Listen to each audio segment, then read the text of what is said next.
You know, I don't want to get into a public negotiation or discussion, uh, and we're still going through the information we've gotten from our clubs, but ongoing issues relate to some of the scheduling, access to the players, both by general managers and owners, access to the building by owners. I know Kenny Holland referred to the difficulties we had trying to get Mr. Illich appropriately accommodated.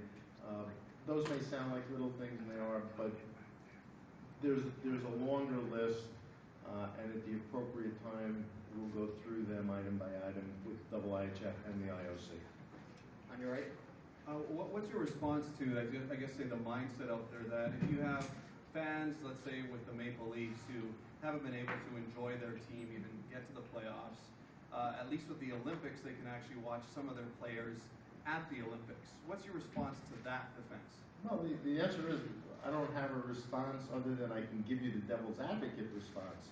Because you're presuming we've made a decision one way or the other, and as I have been trying to explain both in the other room and for the last 8 months or so, we haven't made a decision, and the Olympics can be terrific as they were in Vancouver, and they can be not so terrific as we've had in some other experiences.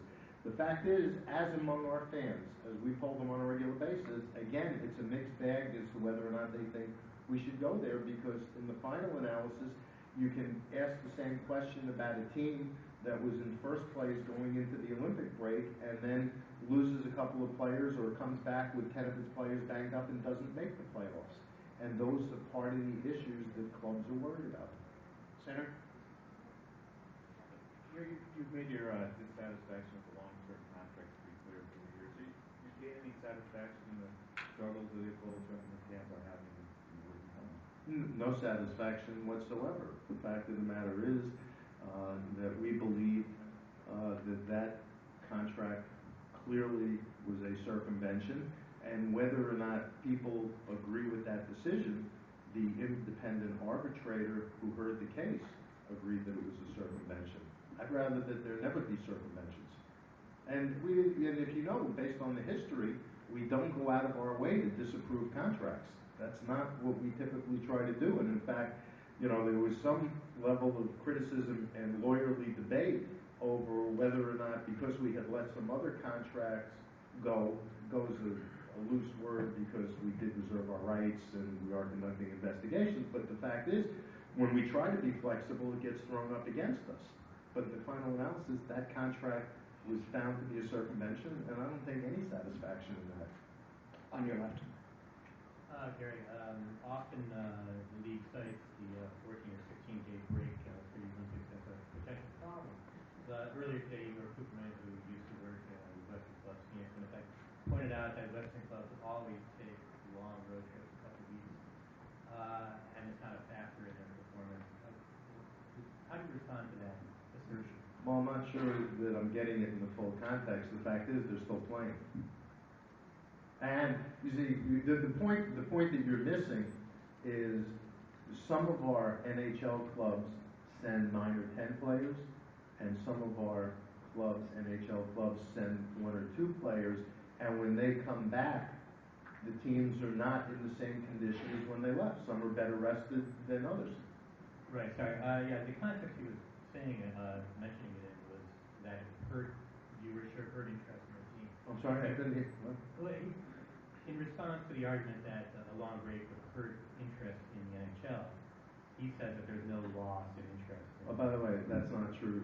For some clubs, it's true, and for other clubs, it's not. And a number of clubs said that when we came back from the Olympics, they didn't sell any tickets and they were dead in the water. You can't generalize like that. You got to look at it on a club-by-club basis, which is something that we're attempting to do. On your right. Hi, Mr. Bettman. My name is Felix again from RDS in Montreal. A lot of people in Quebec City are wondering if Quebec City will have an NHL team in the near future. What are your answers on that question? The answer is I don't know the answer to that question, so I'll ask you a question. Is Quebec City going to have a new arena? Because I can't even begin to think about a team back in Quebec City until there's going to be a new arena.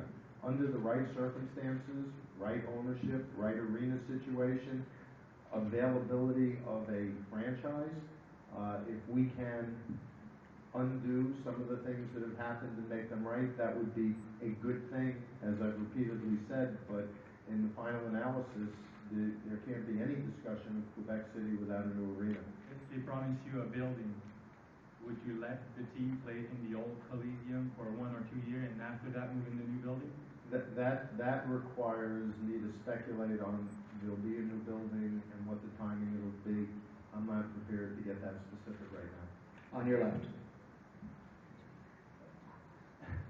Gary, just to clarify, double check again, there's been some word today that there was a rejection of a second proposal from the Devils by the NHL. Is that true? In order for a contract to be rejected, there would have to be a signed contract submitted. There has not been a signed contract submitted. I assume there may have been, I don't get involved in this, ongoing dialogue as we do with lots of clubs, giving cap advice one way or the other. I don't know if there has been such cap advice, what the specifics of it might be, and I wouldn't comment on it anyway because that's a dialogue that we regularly have with our clubs. Left side again? Commissioner Bettman, one more question. Regarding the Olympic package, you intimated inside the other room that the broadcasting rights, a post-broadcaster, the package they get, could have an influence on whether the NHL goes to social or not. How big an influence, how heavy weight are you going to put on that decision as to who is the host broadcaster? Actually, there are two things I want to respond to on that. One, how we're going to be carried, how we're going to be promoted is obviously something that's important. If we're going to disappear for over the better part of 2 weeks, if not longer, we need to make sure that it's worth it, particularly if you're in a place where the time zone puts you 8 hours ahead of the East Coast of North America, which means our games over there in Sochi would be played, I don't know, between 4 in the morning and 2 in the afternoon. Secondly, and this is a concern as well, when you're in North America, the North American broadcasters get priority on scheduling. When you're in Europe or outside of North America, the host broadcaster there gets priority. We have to make sure, if we're going to go, that the games among the teams that matter for our North American viewing audience are being televised at a time that makes sense. Because if the end determination, because of whatever protocols are put into effect, that all of our games are on at 4 o'clock in the morning, then I think it would be a long stretch for anybody to think it would be a good idea to shut down for the better part of 2 weeks to get that kind of treatment. We need to know more about everything that's going to affect how these games are played so that we can make an intelligent decision as to whether or not, under all of the circumstances, it's worth it. You can start from the premise that being in North America, being in Salt Lake City and Vancouver, is clearly an easier decision to make than when you're halfway around the world. We only have time for 2 more. Gary, quick question about cap circumvention under the umbrella of Ilya Kovalchuk, the spirit of the CBA. With Cristobal QA being moved to Switzerland, $5.5 million comes off the cap for Chicago Blackhawks. Do you see that as a circumvention of the salary cap as well? It's known as cap management, and within certain parameters, you can manage your cap. The system over the last 5 years has held up pretty well. My guess is there are some issues both on our side and the Players Association side that we're both going to want to look at. Last question on your right. Mr. Bettman, Andy Petrillo from Leafs TV. I want to go back to the Olympics because you brought up the point of perhaps allowing more amateur athletes playing hockey. When you look at the history of the Olympics, that's a chance for them to showcase their skills. So if you see more amateur players on the hockey level, how do you think that will help the profile of hockey in the Olympics? And do you think it'll even present more of a platform for NHL scouts to see players? That's an interesting phraseology of the issue. What I said inside was not all of, while the air in that room was very rarefied in terms of people who have a vested interest in having NHL players at the Olympics, which is why within that room there was overwhelming support for NHL continuing participation in the Olympics.